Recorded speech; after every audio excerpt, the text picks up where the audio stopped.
You're listening to the Fast F1 podcast.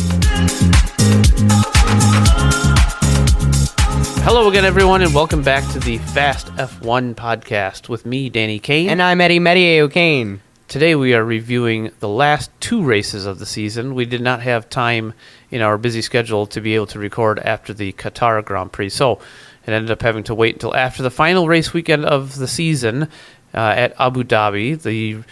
The championship is over. We already knew Verstappen had won the Drivers' Championship, but there was a Constructors' Championship to settle Between Ferrari and McLaren. So it was basically a dead-on fight between my favorite team. and my favorite team. Exactly. So we'll get into all of that, but first let's go into the Qatar Grand Prix. And I actually don't honestly remember a lot about that race other than that Norris let Piastri go by during the sprint race Which was after the last crazy. right after the last corner. He pulled over and let Piastri go by, despite the fact that the team had asked him not to. Yeah, but that's all right at the end of the sprint. The beginning of the sprint weekend, Qatar is a sprint weekend. It was the last one of the year. For starters, Perez knocked out in SQ1.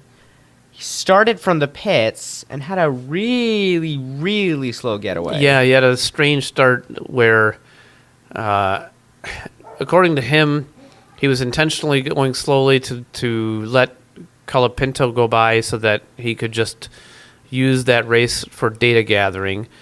And then Horner afterwards was like, yeah, we got to figure out why he took his time like that, leaving the pits. I don't know if Horner wasn't aware of it or I don't know, but I tend to think that Perez was telling the truth, that he really was just, knowing that he was going to be way at the back, just gathering data for the race, for the Grand Prix the next day. Given the circumstances, Red Bull played it right. They used that as a test session to gather data to help, I'm sure, just both Perez and Verstappen. Verstappen ended up being a large beneficiary of that because he won the Grand Prix the next day. But and Perez did fare a lot better in the Grand Prix. But that's not anything. I don't think they did anything wrong or conspiratorial as a. Well, it did quite definitely affect Colapinto's run. He was forced to pass him right on the pit exit. Yeah, I mean, that was kind of a strange moment, but it didn't really affect his race at all. It was a very good scrap for one lap between Hamilton and Leclerc. I remember that. There was some contact from one point. It was an amazing move in the end. I found it really interesting. But in the sprint you're talking about. Yeah. But the big part. The big part is the three-way battle for that sprint victory, which was insane. Yeah, so Russell was caught up behind race. Piastri. Piastri couldn't pull away from Russell and knew he couldn't. And so with Norris out ahead of him, Norris kept slowing down to give Piastri the DRS the entire race. The only reason McLaren got a 1-2 out of it was because Lando's pace was so quick that he was able to back off specifically to help Piastri. It seemed like it was getting really slow. For a moment, I thought, I believe P4 was Leclerc at the time. Mm-hmm. I thought he could have even caught up to that. Actually, no, I think it was Sainz, actually. But I believe Sainz could even catch up to them and win at that rate. He was up there, but I don't recall which Ferrari it was, but they were, whoever it was there, but not really in contention. I think if Russell had gotten past Piastri would have dropped down the order. Sure. Several positions. For sure. But in the end, he won the sprint race. He won the sprint race on the last corner. Because Norris pulled over for him. And I know Russell afterwards was saying something about that's not very good for the fans, and he didn't like how that race was. But that if he was in Piastri's shoes, he would be so grateful. Yeah, if it was Hamilton and Russell 1 and 2 pulling that strategy, as my alarm is going off here, if it were Russell and Hamilton 1 and 2, and they were in the same situation, absolutely Russell would have done that. He did it already when he was a Williams driver. That's true. He I don't remember the race, but I remember there was a race where he was saying to the team, make sure to prioritize Latifi's race so that they could maximize their points that they were going to get. And so, yeah, absolutely, he knows how the drill is. You do whatever you can to maximize the team's outcome, and that's what the team did. I believe that was 2020. I don't remember what it was, but point. it was the first points that Williams was going to score in a long time, and Russell was of the opinion that they should sacrifice his race to help Latifi. I think they kind of did. I don't remember, but either way, that's how that all worked out. So Russell gets it, I'm sure, and I think when he reflected on it, he probably would have thought the same thing. Like, I would have done the same thing. Anyway, so in the Grand Prix, then. Yep. So Verstappen did qualify on pole position, but due to, according to the FIA, unnecessarily slow driving or something along those lines, and impeding George Russell, even though he wasn't really even on a flying lap, he was given a one-place grid penalty. Conveniently, George Russell started on pole position. Yeah, and I know that a whole argument between the two of them kind of kicked off after that, where they were... Verstappen was really angry about how that all went down. I actually have not seen the footage of the incident between the two of them, so I have no opinion on it. I know that a lot of people do, and they kind of feel like that was a crap penalty. Yeah, I have seen it. I feel like it's a crap penalty as well. I'll just leave it at that I haven't seen it, and it obviously didn't affect anything because Verstappen got past Russell at the start of the race and then took off. Yep, he did indeed. Norris tried really hard to take the lead from both of them, though.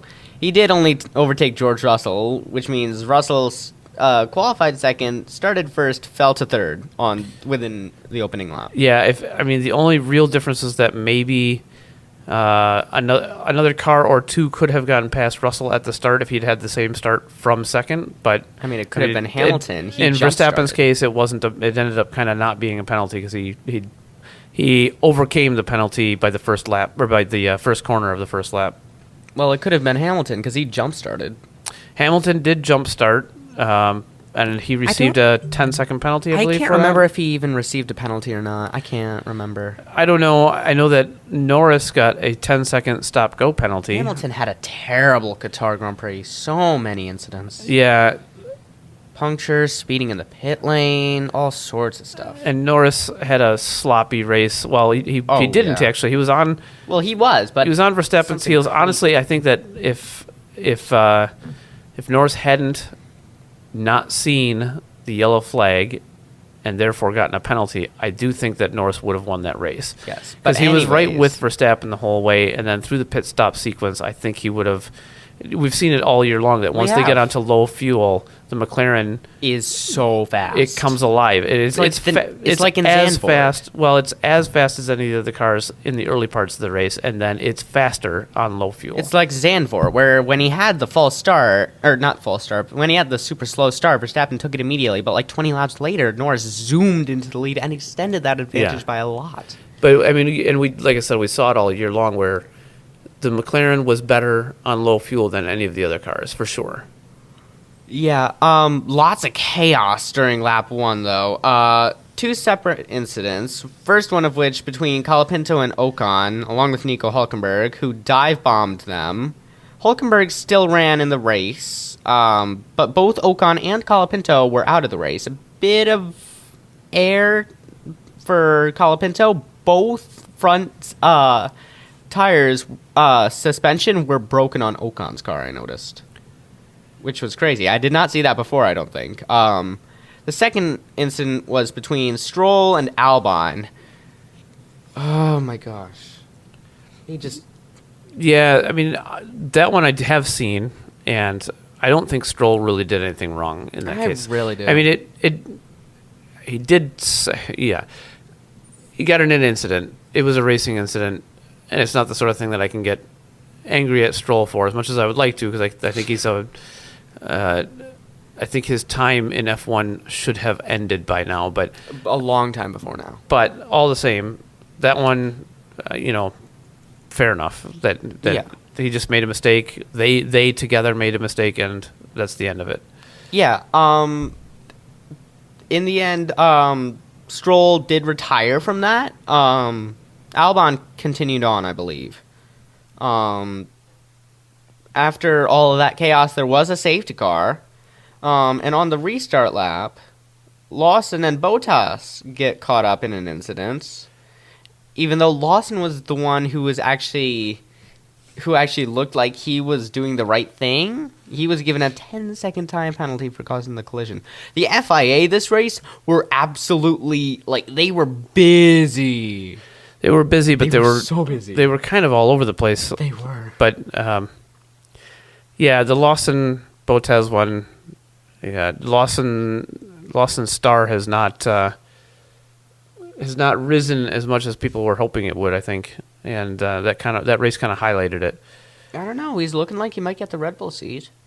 Yeah, I know, and I don't think that he deserves it myself. I think that Tsunoda deserves it at this point. I think Tsunoda deserves it as well, but I really want to see Lawson in that seat. I still want to see Ricciardo in that seat myself. Well, of course, all of us do, but he's already been dropped.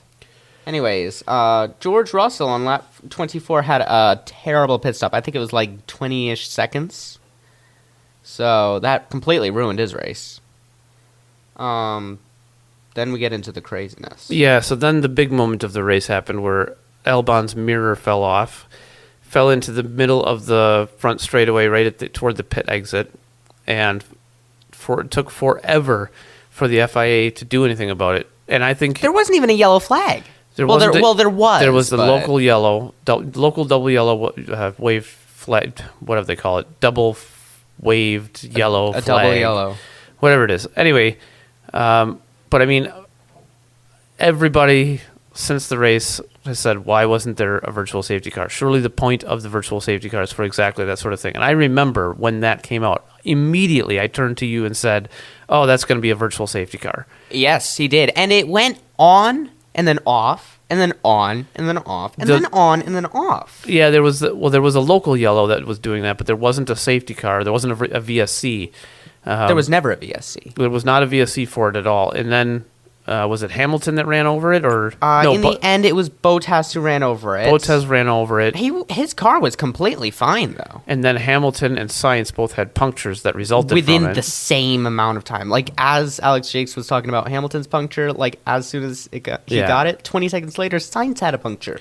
And, I mean, honestly, the FIA, the stewards were lucky that there wasn't a bigger incident, because that could have been really bad. Oh yeah, it could have been terrible. If a car had received severe damage that didn't reveal itself until a high-speed corner, that's the biggest passing area, whether or not it's for a lapped car or a regular overtake. That's basically the only spot. Well, and Bottas hit it square with the very middle of the car, but if he had just clipped it with the side of a wheel and sent it flying into the stands, it could have done so much. It could have been really bad. And I know we always see it. It's even though there's debris on the track, it's never that bad. But think of how bad it could be.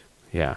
Could have been very bad. It was certainly a bad look for the FIA. That caused a safety car. Everybody, literally every single driver came into the pits. That was the perfect time for the pit stops. And in the end, Hamilton kind of sped up, kind of braked late, locked up. So as I understand it, he was on the pit limiter as he got into the speed zone and bumped the pit limiter button, turning it off, and so he sped up, and then he quickly turned it back on and slowed back down. And Norris was right behind him, so he was kind of getting irritated. Yeah, so I don't recall exactly the thing with Norris at that point, but he basically just said Hamilton was speeding. That was my understanding of the speeding penalty, was that he accidentally turned off the pit limiter. Which gave him another incident, drive-through penalty. So we've seen puncture for Hamilton, drive-through penalty for Hamilton, 10-second time penalty for false start. This was probably one of Hamilton's worst races ever. Yeah, it was not a good one. Not sure at all. It wasn't. Perez loses drive on lap 40 right when the safety car ends. That is driver error.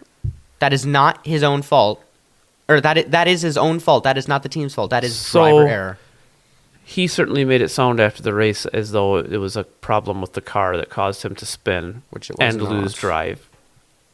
The team hasn't said for sure one way or the other, but there's a lot of indication that he spun the car and then he burnt out the clutch trying to get going again. So, yeah, his fault it was that he was out of the race.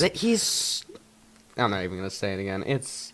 Okay, anyways. So not a fan of Perez being in No. F1 still, huh? No. He was so good in 2020. He was so good in 2021. Ever since then, it's... No. Anyways, lap 46, 10-second stop-and-go penalty. They were saying that's about 35 seconds Yeah. of a penalty for Lando Norris. Yeah, and that's for failing to slow for the local yellow when the mirror was on the track. And we thought that was completely crazy. We were like the commentators. We thought it was what was it? One of the red and yellow things? Oh, the What was it? the red and yellow flag. I forget what that stands for exactly, but I it's do too. something about it, like an unsafe track condition or something like that. Oh, that's or right, debris yeah. on track or Yeah. something like that. Yeah, I mean that penalty, fair enough. When in the end, he's got no one to blame but himself. Yeah. Although we thought otherwise during the race. Anyways, in the end, K-Mag and Albon, amazing fighting. Loved his team radio after he finally got past. But anyways, Max Verstappen does win the race. Zhou Guanyu gets 8th place. Yeah, eighth place. Incredible. 8th place for Joe, the Sauber that has been absolutely horrendous all season. He Oh my pops God, in 8th yes. place right before his last race. Speaking of Joe's last race, which would have been Abu Dhabi. Yep. So actually, before we move on to Abu Dhabi, we didn't do predictions for Abu Dhabi We did because not. we didn't record, but we did do predictions for Qatar. So I almost forgot. We'll go through those real quick, and they'll be our last ones from the season. So Yeah. I had predicted that the finishing order for the Grand Prix would be Norris, Piastri, Leclerc. None of which were correct, but I was even worse. Hamilton, Norris, Leclerc. Hamilton so- and Norris. What an awful race for them. Yeah, they both had pretty bad races. Wow. Norris, where did Piastri finish the Grand Prix? He was Piastri, third, I wasn't believe, he? finished in, 3rd place. And Leclerc finished in second place. Yes, and So I had those Verstappen two won. backwards, and I put Yeah. Norris for the win when it was Verstappen. So nothing for any of us that way. Yeah. So, So now moving on to the Abu Dhabi Grand Prix. yeah. So you were saying Joe's last race was going to be in Abu Dhabi, which it was. Someone's last race for a team was not in Abu Dhabi. Yeah. It was Qatar. Esteban Ocon dropped by Alpine, 1 race to go in the season. Welcome, Jack Doohan. Yeah, so the dropping of Ocon, there's That was a some. terrible decision, by the way. There's. It didn't affect them. You know, they were looking at the Constructors' Championship, and they were satisfied with where they were going to finish. Whether or not it was 6th or 7th, it was 6th in the end. Yeah. Sadly, But the whole thing that with was crazy, Ocon, though. the whole thing with Ocon though was entirely based on the bad blood between Ocon and the team, for one. Oh yeah, ever and since also, Monaco, yeah. and also Ocon wanting to be able to drive for Haas in the postseason test, which he did end up doing. Yes. But that was the deal that they made, is that he would not drive the last race, and then they would allow him to Actually, drive for Haas in the postseason test. what if I told you that, like, right on the spot, right now, I realized why Jack Doohan actually got the spot for the experienced driver for the postseason test is because of this race right here, which meant that Paul Aaron, who had just recently signed for an Alpine reserve driver, to my surprise, got to test as the junior driver, which I thought that was really interesting to actually use that to get some other driver info. Well, I mean, maybe, but they already had, some of the teams did have multiple new drivers driving Well, that postseason yes. test, so But they could have done that. But Doohan was their only reserve driver. Yeah, I know, but they could have done, if their aim was to get somebody without experience in the car, they could have done that anyway. They could have. It was really to do with the fact that Ocon and the team don't get along anymore. Yeah, that's for sure. Practice drivers. Hadjar for Red Bull, Iwasa for RB, Drugovich for Aston. 3 drivers making their debuts. Arthur Leclerc and Charles Leclerc become the first ever brothers to drive in a session as teammates. No, they don't. Really? No, so I would have to go back and look at the F1 TV coverage, but I do remember that there was a session where they were talking about how that is not the case. Schumacher and Mike, like the Schumachers? Did they No, do it was something back. I want to say it was in like the 1960s or maybe the early 70s. There was one. The thing was, it was not a World Championship event. Yeah. So this was the first time that two brothers raced in yeah. the same team at the same event that was on the championship calendar. So it's very much a that's what I technical mean. point, but that is the case. So you mean like one of the non-championship races? One of like the non-championship F1 races from back in the 60s or 70s. So kind of like, what is it called? It's like a different Italian Grand Prix they had back then. Anyways, Verstappen in qualifying, how crazy was our reaction to that when he almost lost the car on the last turn? Yeah, that was a pretty wild moment. It was a pretty fast lap despite that, actually. Yeah, he went fastest somehow. At the time. Yeah. But I was going nuts. Yeah, but in the end, for qualifying, it was a McLaren front row, Piastri and Norris. Norris with the pole. I felt and like at that point, it looked Ferrari- pretty well sealed Yeah. that McLaren was going to get the World Championship, and man, did that change in a hurry on the first lap. I was so amped. Lap 1 crash with Piastri and Verstappen. Verstappen made quite the crazy dive. I mean, Yeah. a lot of people think that was stupid. I actually think that was kind of fair. I mean, No. he took his chances. He took a chance, but he admitted afterwards that he made a mistake. So in the race, he was saying the stewards were idiots or something like that for giving him the penalty that they did. But after he the race, fell back. after the race, he went back and it kind of saw the error in his ways and apologized to Piastri. So fair enough, he made a mistake. He was penalized for it. Yeah, so in the end, after that, Leclerc gains the most positions in the first lap since the Latifi in Hungary of 2021. How many did Nicholas Latifi gain? I believe 13. I'm just looking at my notes here. I've got a emoji of a goat just to explain it all. Yeah, so that's most positions. Most positions gained on the first lap, but he would go on to gain even more. He would, And all the way up to third finished place. third after starting 19th on the grid. It was fantastic. Amazing. Lap 1 moment, Perez spins. Are you kidding me? Yeah, but that one wasn't his fault. He got hit by Bottas. He was hit by Bottas. Bottas did not have a clean Yeah, race. Bottas had a pretty poor race. Yeah, he did. And I was going to mention something. I forgot what it was. That's okay. Really, that was the only action, as far as I remember. I mean, Bottas and Magnussen did crash out, though. Both of them was those were their last races of their career, probably. Yeah, the race itself was fairly typical of Abu Dhabi. It was a little bit of a snoozer. I mean, it wasn't terrible, but it was not a exciting race by any means. Although Despite that, there was some pretty high drama because with the Ferraris second and third, it was entirely on Lando to win the race to seal the Constructors' Championship but if he for didn't McLaren. win it and one of the Ferraris got by him, the Ferrari would have won it. If Sainz had gotten past Lando, Ferrari would have won until right toward the very end, Piastri did finally make it up to 10th place. So they would have tied on points at that point, and, which would have been insane. and McLaren would have won it. Which they did. I'm quite disappointed, but I knew it would happen anyways. Yeah, Well, so it's all right. Lando did win the race though in the end, and therefore McLaren won their first Constructors' Championship Tearing in up. 26 years. Not really, but It looks like you're tearing up at least. it was a good season for them. They hung on at the end. They lost a lot of ground to Ferrari. A lot of people predicting that McLaren will be the strongest team next year. I don't think they will be. I do think that that Ferrari will be the strongest team next year. For the most part, they have been a very strong team. They made a real mistake in their development in the middle of the year that they had to correct. But these last few races, they've been the stronger outfit, I feel like. Oh, definitely. But So- Red Bull dropped to third. Red Bull did drop to third. Crazy.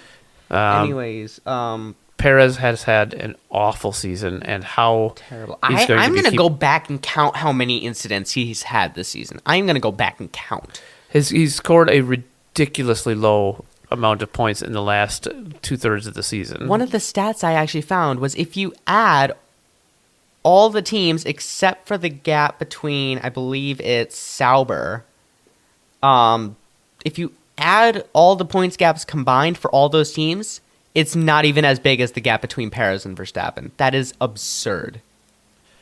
If you add the points gaps So, between the teams, you mean The gap between teammates? Yes, gap between teammates. So if you add Ocon and Gasly's gap, what Hulkenberg you and mean. Magnussen's gap, all of them together, That is kind of a crazy stat. that is insane. That's Yeah. worse than all of them. Yeah, potentially. that's pretty bad. That's pretty bad. So- That's very bad. Yeah, I Anyways. mean, I don't think that he'll be on the grid next year, which I He think is won't. There's no unfortunate. way. I think it's unfortunate because I think he is still a good driver, just not in that team. Verstappen has shown now 3-4 different teammates that he's just a teammate killer, Oh my god, yes. and yeah, I feel like Ricciardo is still the one man that he can live up to. I mean, I think Ricardo was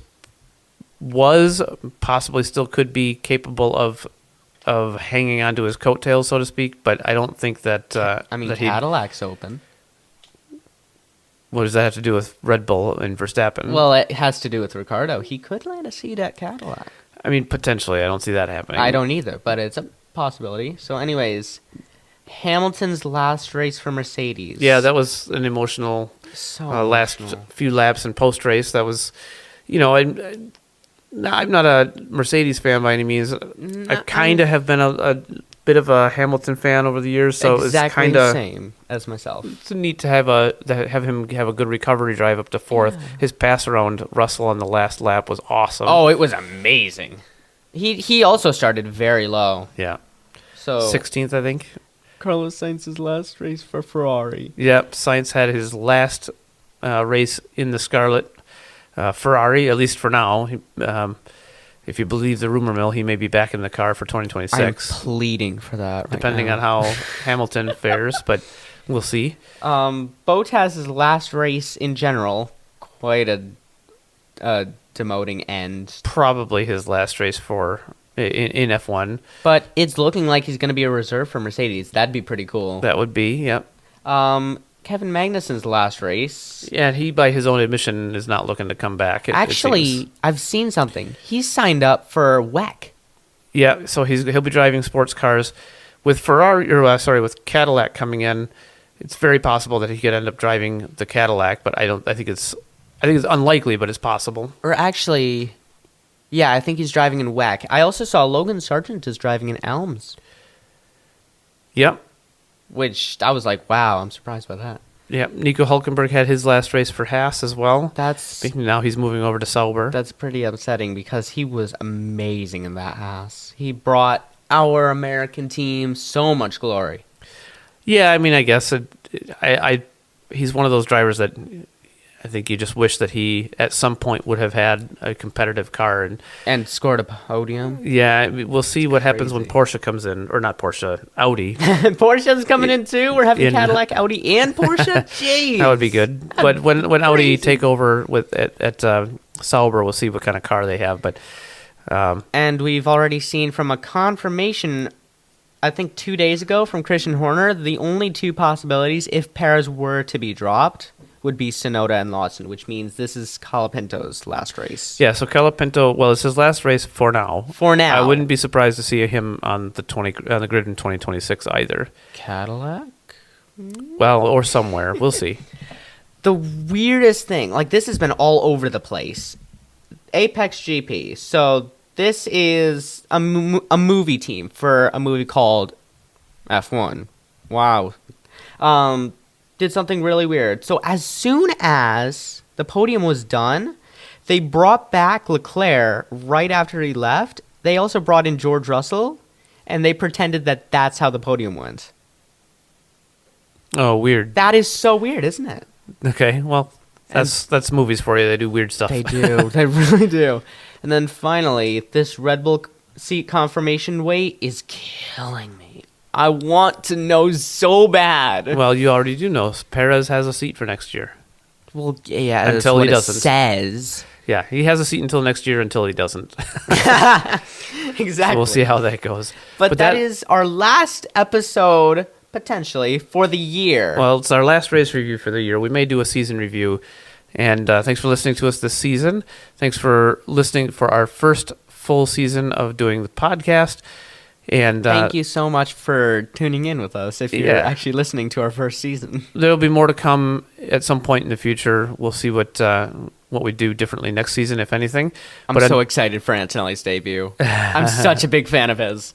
So we will see how that all goes later on. But until then, I'm Danny Kane. And I'm Eddie Meteye-O'Kane. This has been the Fast F1 Podcast. Bye.